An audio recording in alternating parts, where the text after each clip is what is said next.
New York City Mayor Eric Adams is taking a big risk by continuing to speak this way. Let's talk about it.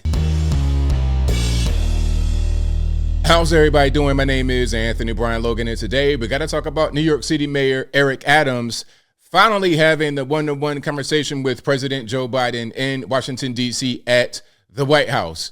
Now, remember, before we get into the recent developments, remember he was going to have this meeting a few weeks ago, but the FBI just happened to raid his top fundraiser's home on the very same day. I think the plane he was traveling in was in the air while the raid happened. So, of course, when he lands, he finds out that the raid happened. He has to go right back to New York City. Now, is that a coincidence that the raid happens while he's in the air?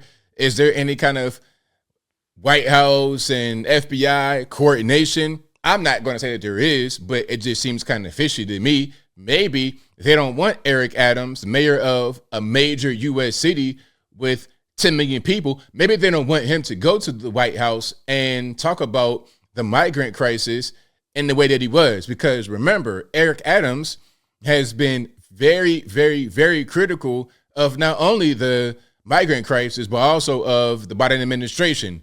But now he finally had his meeting with President Joe Biden. I'm not sure if they were trying to delay the whole process, but he did have the meeting, and his takeaways are not very enthusiastic. Now, before we get into anything else, let's go ahead and get into the video. If you want to see this clip in full without my commentary, link as always will be in the description. If you're on IG, visit a link in the bio, go to the corresponding article on the website. But without further ado, let's go ahead and roll it.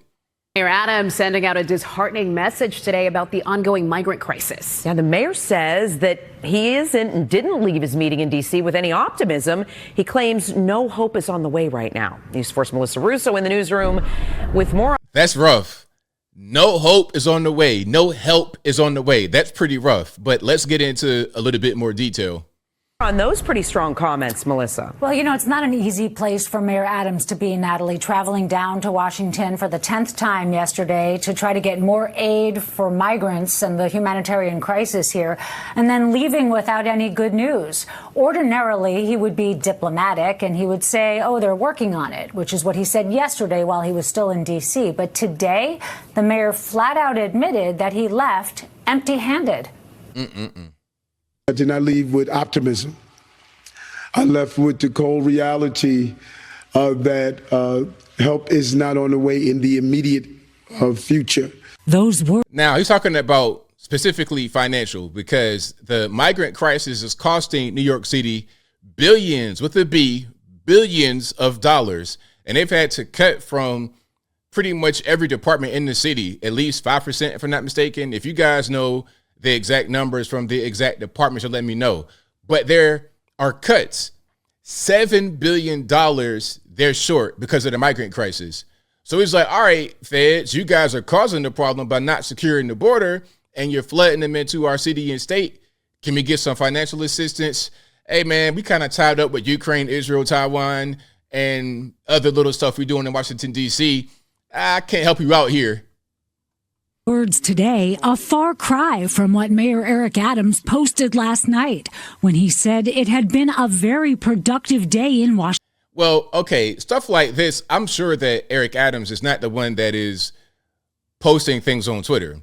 It's probably some stuff that was already pre-planned before the meeting happened. So they just scheduled it and posted it. But the reality is different than what the communications team puts on social media. Washington, D.C. He met with New York lawmakers, but also with Biden administration officials. It's a mixed messaging coming out of City Hall. Now, I know I told you guys that he met with President Joe Biden at the very beginning of this video, but it doesn't appear that he actually met with Joe. He may have met with some people around Joe. He may have been inside the White House and took a few pictures, but what about talking to the big guy? Can we get to the big guy, or must you come with a bag full of money like somebody else who's also named Biden, whose name starts with an H and ends with an unter? Must you have a big bag of money to get into the president's face? I don't know, but I digress. Regarding this ongoing crisis that really has kind of been unfairly dealt to Mayor Adams. But he really needs to find a way to handle this situation. Otherwise, this is going to be his Waterloo moment. We did not walk out from D.C. with any level of optimism that anything is going to drastically change. It is clear that for the time being, this crisis is going to be carried by the cities. So why the change in messaging? On top of a migrant crisis, which has led to a budget crisis in his city, the mayor is also facing what you might call a popularity crisis. A 28% job approval rating in a new Quinnipiac poll, the lowest rating a mayor has received in that poll since 1996. So now he's trying to make the case that all cities getting migrants are in the same boat. We're seeing the same thing across the entire country. Now, the problem, I got to just interject because the elephant in the room I got to address for you guys who were saying, hey, ABO, like, talk about the main thing. I understand you guys. The elephant in the room for me is the fact that New York City, New York State, Chicago, Illinois, etc., identify themselves as sanctuary cities. So if you are a sanctuary city, you identify as that and you ran a campaign on that, and then back when you ran, Mayor Eric Adams, when you were challenged on that, you doubled down on it. So you can't really complain that much. I understand the point about not getting help from the federales, but you opened the door. The feds are obviously taking advantage of it, and you guys are getting flooded, you guys are getting inundated, but you can't have it both ways. You can't say, all right, we're going to be a sanctuary city and or a sanctuary state, then get mad when you are utilized as such. Maybe don't be a sanctuary city and state, and this crisis wouldn't be as bad as what it is. Just maybe. My 2 cents. Our residents are weary. Our residents are angry. But not all cities have a right to shelter like New York does. And New York has welcomed more than 150,000 migrants since last spring. 150,000 migrants. Since when? When was that? Let me just rewind a little bit. New York does, and New York has welcomed more than 150,000 migrants since last spring. So what, since spring of 2022? So about 18 months or so? 150,000 people in 18 months. Again, you got to close the door if you don't want them to come inside your house. Put a lock on your door, close the door. Don't have a sign in front of your door that says open to the public, come on in, come on, come all, and then get mad when they walk through the door. It's your fault. Partially, at least. The poll also suggests that the FBI investigation into Mayor Adams's campaign fundraising is contributing to his poll numbers, with just 32% of registered voters saying they do not find Mayor Adams honest and trustworthy.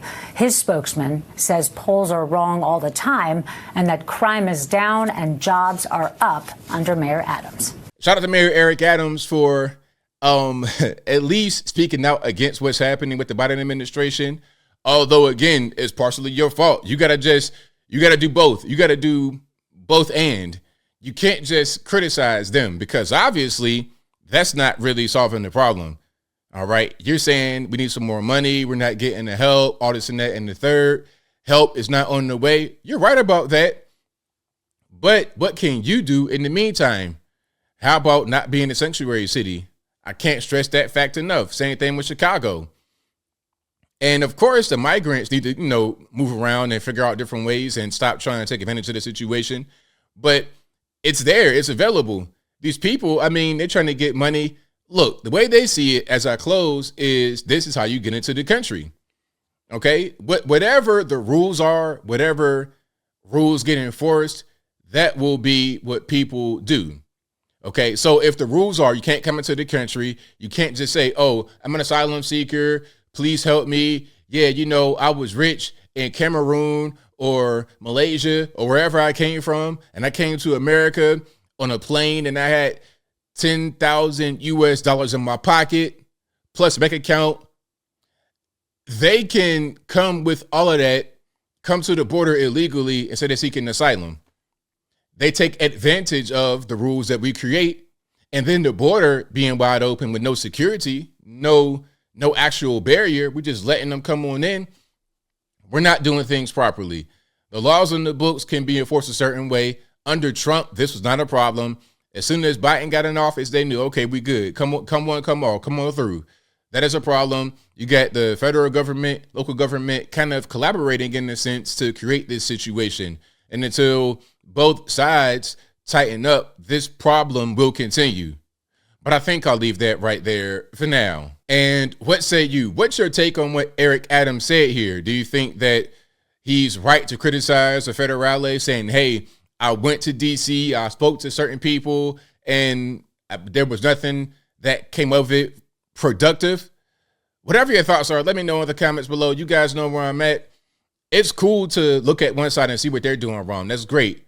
And he's not wrong about that. When he says that the government should be doing more, he's not wrong when he says that. But you also got to be accountable for what you have done. What did you contribute to the crisis? Ask yourself that. Once you can rectify that, once you can solve that problem with what you did, Eric Adams, and then once the feds can tighten themselves up, then there will be a pathway forward to fix it. But until then, this is going to continue. So you're going to keep on cutting services. You're going to keep on trying to figure out ways to house these people because of the environment that y'all have created together. You made your bed, you got to lie in it. I feel bad for the regular everyday normies in New York who now got to deal with it, who must deal with cuts in their city services. They're paying taxes. They're working hard every day, living in the city, paying the arm and the leg, paying a boatload of cash to even live in the projects, and then they get inundated with illegal aliens, so-called asylum seekers. It's a mess. So I feel bad for them. But again, look at your own leadership. If you voted Eric Adams, Kathy Hochul, at a certain point, you got to be blamed too. But whatever your thoughts are, please let me know in the comments below. And that's all I got to say for this video. If you like what you heard, please comment, rate, share, and subscribe. Peace.